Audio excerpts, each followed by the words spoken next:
Greetings to all the respected elder ones and to all the beloved younger ones and to all the dearest collaterals. A very greeting to all of you. A very good morning to all of you. Today in this video, I will shed light on another method of meditation I practice. So we can call it, if we have to give it a name, then we can call it witness meditation, like being a witness to our thoughts. Witness Sakshi Bhav in Hindi, if we have to, or Sanskrit, we have to name it, then we can call it Sakshi Bhav. Sakshi means witness, and Bhav means emotion. The emotion of being a Sakshi or a witness to your thoughts and emotions. So this is what we have to do in this meditation. So let's first understand what we have to do in this meditation, what we have to do actually. Then we will discuss that why, in my opinion, we should do what I am telling you to do. And in the last part, we will discuss how is it different from the another method of meditation which I have discussed in my previous videos. So let's first understand what we have to do. Just if we can take bath in the morning time when the weather is nice, then it will be the best of all. And the Brahma Muhurta, that is from 3:30 a.m. to 6 a.m. That is the best time for meditation. Otherwise, any time of the day is good to do this meditation, because done is better than not done. Done is better than perfect. When the perfect will take a lot of time, or when the perfect will never take place. So it's better that we at least do whatever we are able to do and whatever we can do with the available means and resources. So in this method of meditation, we have to take bath, which is necessary for every meditation, every format of worship, because it gives an unmatchable freshness to our body and to our mind. So it's better if we take a shower or rinse ourselves. Then we have to dress comfortably, like in briefs and vests and shorts, or like a pajama or something like that. Very comfortably we have to dress up. We have to sit on a mat like we do in every meditation. Then we have to close our eyes.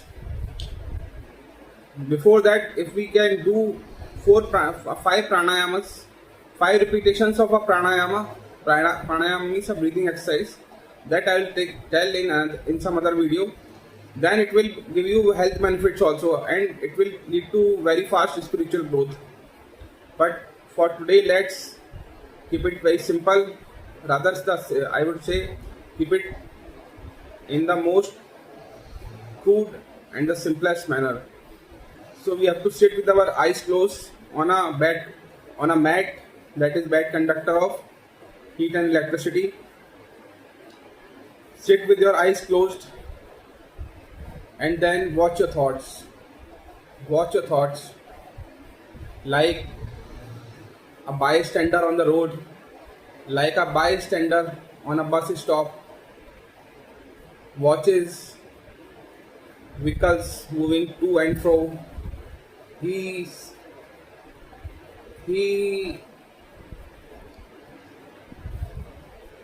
a witness to all sorts of commotion on the road. Vehicles are moving to and fro, from here to there, from there to here, and passengers are commuting.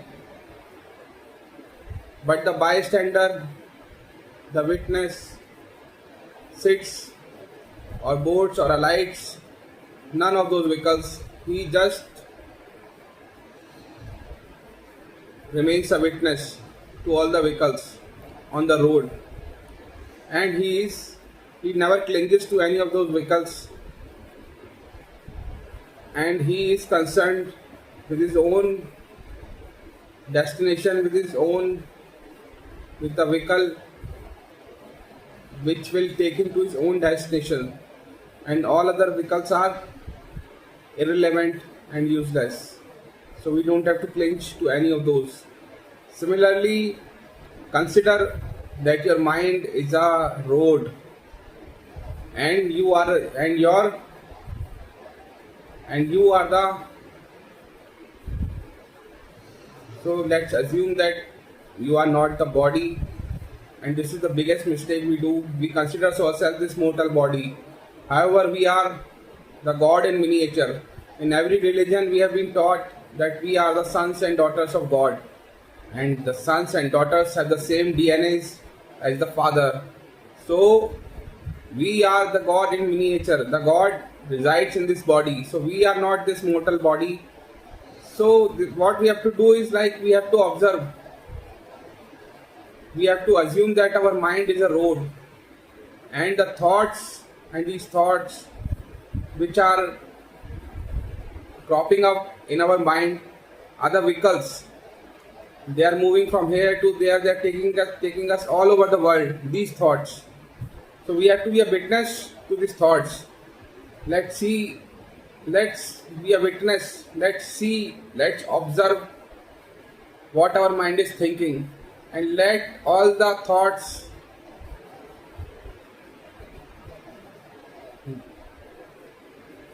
get out of the mind. Let them go. Let them go wherever they are going. So we have to observe our thoughts. Let them go wherever. And we are not the body.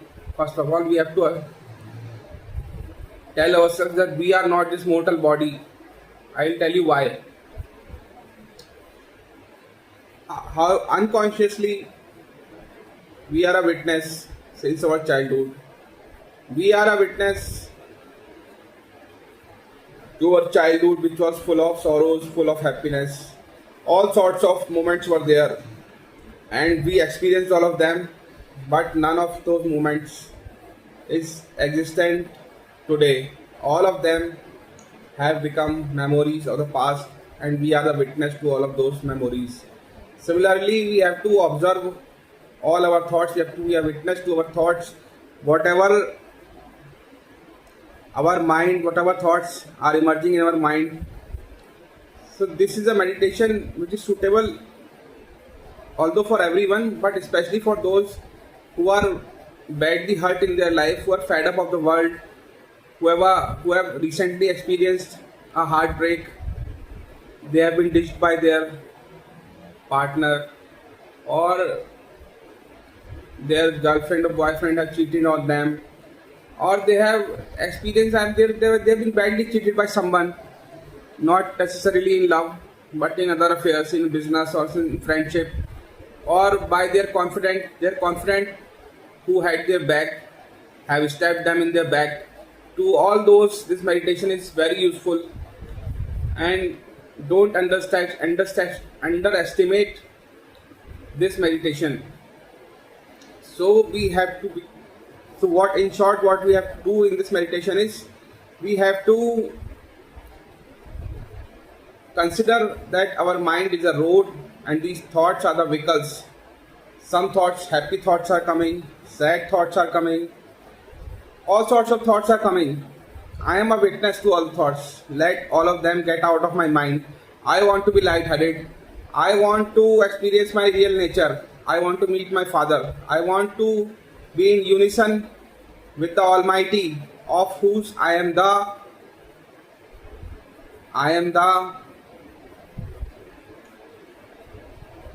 part, or son, or daughter, or child, or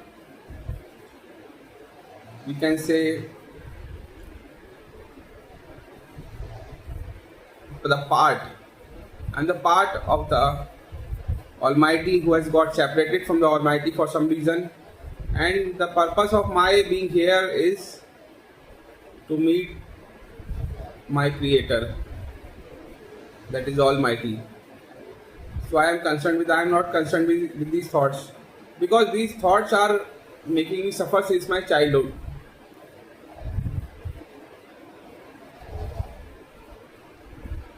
See what happy thoughts do. Happiness and sadness are these are the two mischievous dogs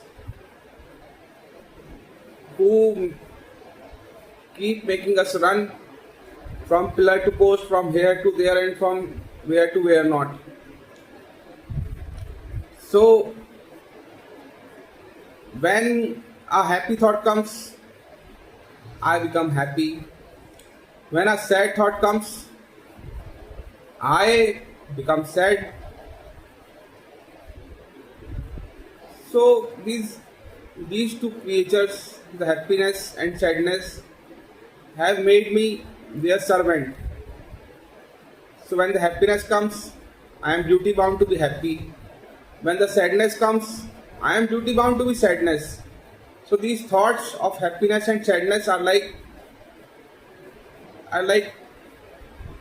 two hooligans who take their turn, and turn by turn they keep smashing me.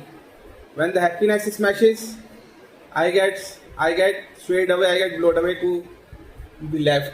When the sadness smashes me, I get blown away, I get swayed away to the right, and left and right and center, and they keep hitting me, and I keep getting hit. So I have decided that no more I will be affected by these two mischievous miscreants, that is happiness and sadness. And that's what a master of Hatha Yoga does, a master of yoga does, that is to rise above the happiness and sadness, to not get affected by happiness. If someone praises me, I get happy. And now this time, it is the turn of the happiness to smash me, and I will become happy. When somebody defames me or talks scornfully about me, I become sad. Now it is the turn of the sadness to have his cake, and it is my duty to be sad. So this is what I have been doing all my life, and this is what the sad. Whenever a thought comes, most of the times it is either a happy thought or a sad thought. It can be some other category also. So what I do is, a happy thought comes, I get excited. Oh, on such and such occasion, I got praised for such and such thing. So many people appreciated me. This happened, that happened. On such and such occasion, then another thought. And I indulge. What I do is I indulge. I don't be a witness. I don't let them. I don't remain calm, remain still, don't get unaffected by these thoughts. Rather, what I do is I get indulged in these thoughts. And this is what the purpose of this meditation. Otherwise, what good I am than a child, than a toddler. When you tickle the toddler, the toddler starts giggling. And when you scold the toddler, hey, shut up, then what the toddler does? Toddler exercises its strength, and the strength of the child is to cry and to get his ways by crying. Then the child resorts to crying. So what good I am than a little child? If you will tickle him, if the happiness will tickle me, I'll get happy. Hey. When the sadness will slap me or scold me, then I will start crying. So that's what a child do, and that's what I am doing all my life. So the purpose of this meditation is to rise above happiness and sadness, and to not get always filled by the thoughts. Let's get our mind empty. Let's get light-headed. So what we have to do is, we have to first consider that I am a part of the bigger body, the Supreme Soul, that is Almighty. Secondly, I have to be I have to consider that my mind is a road and I am a bystander on the road, and these thoughts are the vehicles. Let them pass, let them get out of my mind. Let the happy thoughts come, let the sad thoughts come. I will not indulge with any of them. I will just be a witness to all of them and just sit, just practice this meditation. And whenever, though we will try to not indulge, we will try to be a witness to these thoughts, but initially it is not going to happen because we have a ages old habit of indulging, so we will end up indulging. So whenever we indulge and we get reminded of the fact, oh, I didn't have to indulge, but I have ended up indulging. I have indulged, I have started entertaining this thought. So what we have to do is that wherever it will go, we have to see that it is ultimately God, because there is nothing else in the world other than God. Otherwise, how can we say? In all the religions it has been said that God is omnipresent and there is nothing else other than God. If God is omnipresent, it means that God is everywhere. It means everywhere there is nothing but God only, and God is omnipotent. God can do everything, and God is omniscient. God knows everything. But here we have to focus on the omnipresence of God. So I have to be a witness to my thoughts. I don't have to indulge. My mind is a road, and these thoughts are the vehicles. I don't have to indulge in any of them. I am just being a witness. These are passing through my mind, and I have to be a witness to them. But if by chance I indulge, I end up indulging in any of these thoughts, I started thinking, now the thought comes of a wedding celebration of the last year to my mind, where I enjoyed a lot. Now instead of witnessing, I get indulged into that thought, and I started thinking of what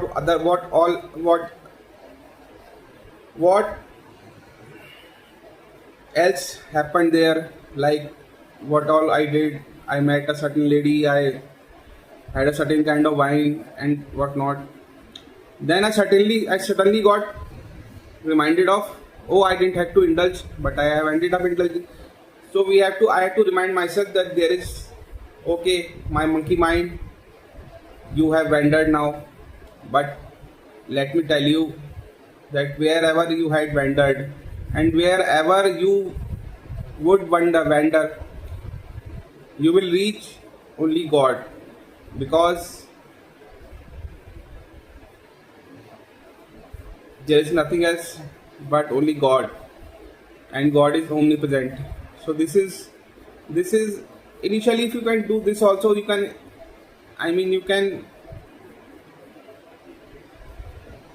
skip this also. You just have to be a witness. If it gets indulged, let it indulge, but you have to be a witness. Just do it for 5 minutes initially, in whichever time. If you can take a bath, it's okay. If you cannot take a bath, that also is okay. What was best in my view, I have told. But if that cannot be done, then do it at least, because doing is better than not doing. So do it. And so in short, what we have to do is that we have to be a witness to our thoughts, and we have to think of any God we pray, be it any God, because we may call the God by any name, but since He is omniscient, so the God knows that who we are calling, who we are craving for. We may call the God like anything. I may call the God Krishna, I may call the God Rama, I may call the God Shiva, I may call the God Jesus, and I may call him by any wrong name. I may call the God Harry. Okay, so it may not be any name of God. I may call the God Allah. It may or may not be, to some people it may be the name of it may be the only right name of the God. To certain others, it may be the wrong name of the God. But in the eyes of God, every name is the correct name, because the God knows that who you are calling, who you are craving for, and who you are seeking. So we can call the God, we can call the God Rama, we can call the God Krishna, we can call the God Jesus, we can call the God Allah, we can call the God Goddess also, because God is like, God is, I mean, above genders, above everything else. He is the supreme of all. So this was what, like, the way, I mean, the purpose of this meditation is that not to be get swayed away by the waves of happiness and sadness. Like our thoughts are like the waves in the ocean. Our mind is the ocean in the waves of happiness, sadness, sometimes regret, sometimes some other emotions. They keep, I mean, coming and going, and they keep taking us with them from here to there, from there to here. So what our motive is to be a, to not get affected by happiness and sadness and always be still. I mean, to rise above happiness and sadness, and to meet our Father who is the Almighty, or you can say meet our Mother, because God, we cannot say that, but we don't know what is the gender of God. All we know is that He is the superior of all, at least superior to us. That is why, because we are the seekers, we have to ask for something. Then if we cannot ask any of the humans, then we ask the God. So in a way, I mean, He is richer than us, He is mightier than us, He is more efficient than us, and He is, I mean, nearest, most propinquous to us. So in this meditation, what we have to do is, like, in sum and substance, we have to sit, we have to close our eyes, and we have to do 5 repetitions of a pranayama that I will tell you in the next part of this video. So we have sit peacefully. After taking bath, we have closed our eyes, and then turn by turn from the foot to the head, we have to, like,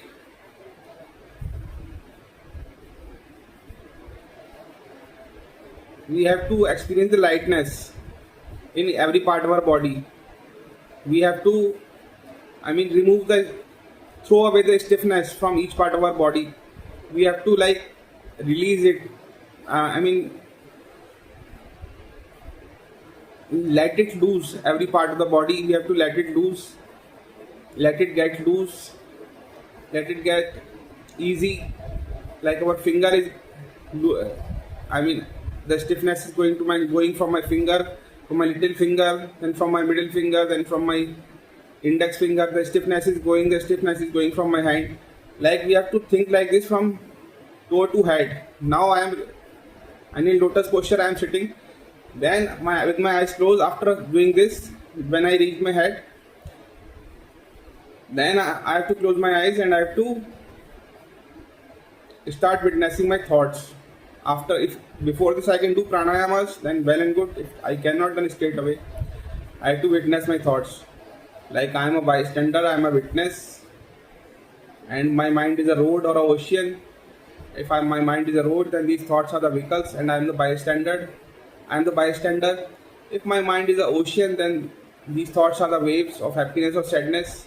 I don't have to cling to any of them. I just have to be a witness to these thoughts.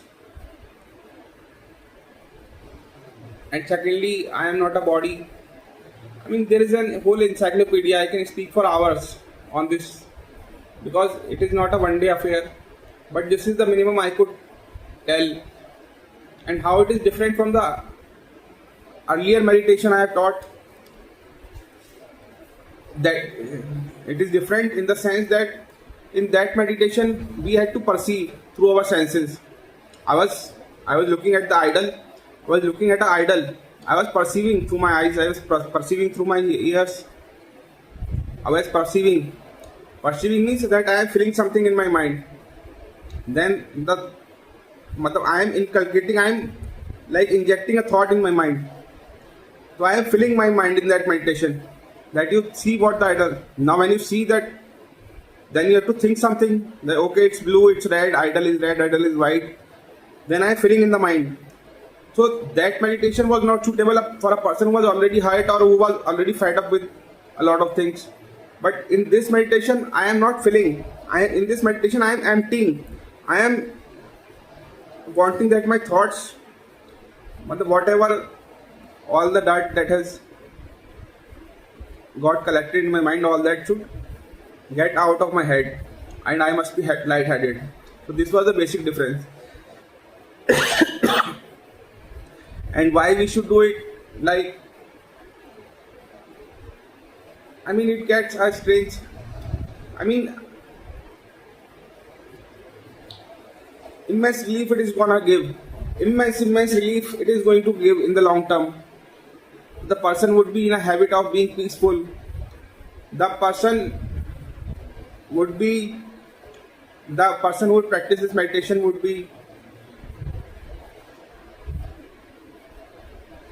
become proficient in not getting swayed away by the blows of emotions.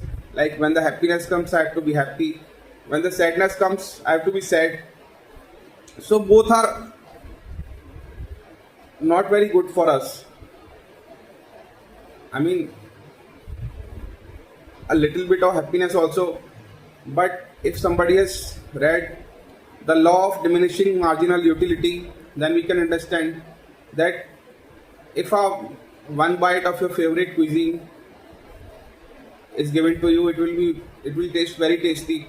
If two of it will be, then one more is given to you, it may also taste very tasty.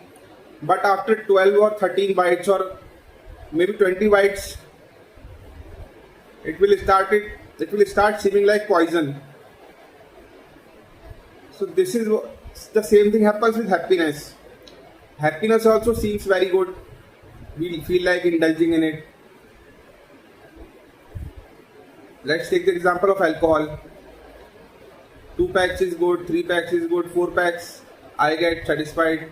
5 packs I want to, repel it. 6 packs I start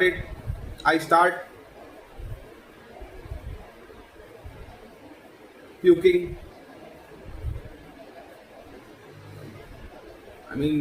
One bottle I may get unconscious also. So happiness also is not,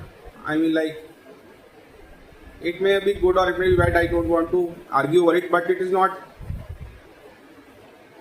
the motto of life for a person who practices meditation, yoga, dhyan yoga. So this was all. I will keep speaking more on it. So this was, I did not prepare a script to speak today. So I was thinking what is to be spoken. So I have tried to incorporate all most of the things I wanted to speak. But slowly I will show by doing also all this meditation, and I will tell that how one can be better at it, and about all these aspects, like we are not a body, we are a soul, what we should do, how this meditation can be done with the earlier told meditation, in which we have to observe a object. A natural object can also be observed, like a tree or a beautiful flower, a beautiful planet, or a beautiful celestial body like a sun or moon can be observed, and then we may try to recall what we saw, how they were appearing with our eyes closed, and how this can be practiced with that. And then there is mantra jap also along with these two meditations. So we have to rise our body, and there have been instances where people have taken birth and they have the memories of their previous birth, that they were the father of a particular person or they lived in a particular neighborhood. So in the motto of this meditation was that we have to rise above the emotions that keep, that have made us suffer all our lives. Now many of us are in the last leg of our life. Many of us are in the middle leg. So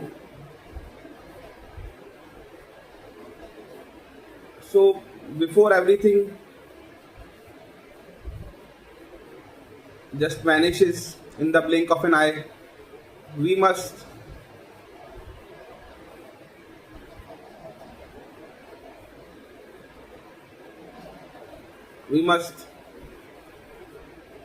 empower ourselves because we have to deal with the sadness at the fag end of our life. See, if somebody tells us that all right, you are leaving this body, you are leaving this house, you are leaving your business, you are no more, you are not doing your business, all right, looking after business, chance will look, and you can, I mean, you don't even know from tomorrow. You won't be able to see the name of your business, your goodwill, your establishments. Just one should practice it. That for one day, if we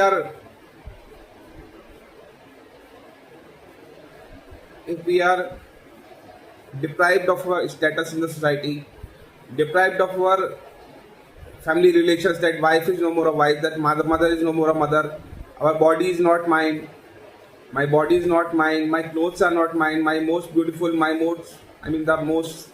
the clothes that were dearest to me, I cannot wear them. The wealth after which I was running all my life, I fought with who not to accumulate all the wealth I accumulated. All this I have to leave. If somebody tells me that for one day, but that tomorrow you are leaving all this, then experience the amount of sadness you will experience. Imagine the amount of sadness you will experience. So this is going to happen one day when the blow of death is going to strike us. So we must prepare from now only to die happily and to die as an empowered one, and if need be, to take rebirth as a more empowered one. And the power to do this can only be got through yoga, mantra jap, dhyan yoga, hatha yoga. Because yogis are not dhyan yoga, the masters of dhyan yoga, the masters of hatha yoga, they are not fools. They are seeking the most powerful thing in the world because they know, they cannot only get themselves rid of their sorrows, rather they can get others also rid of their sorrows, of their pains. So that is the power of yoga. So today I'll speak this much only. I'll keep speaking on this topic. I will also try to demonstrate by doing myself all the meditation and all, speak on all the aspects of it by gaining more knowledge on it. I'll come back on all these aspects with better knowledge about all this, of scriptures, of experiences, of cautions, of lessons and everything else. So thanks a lot for listening.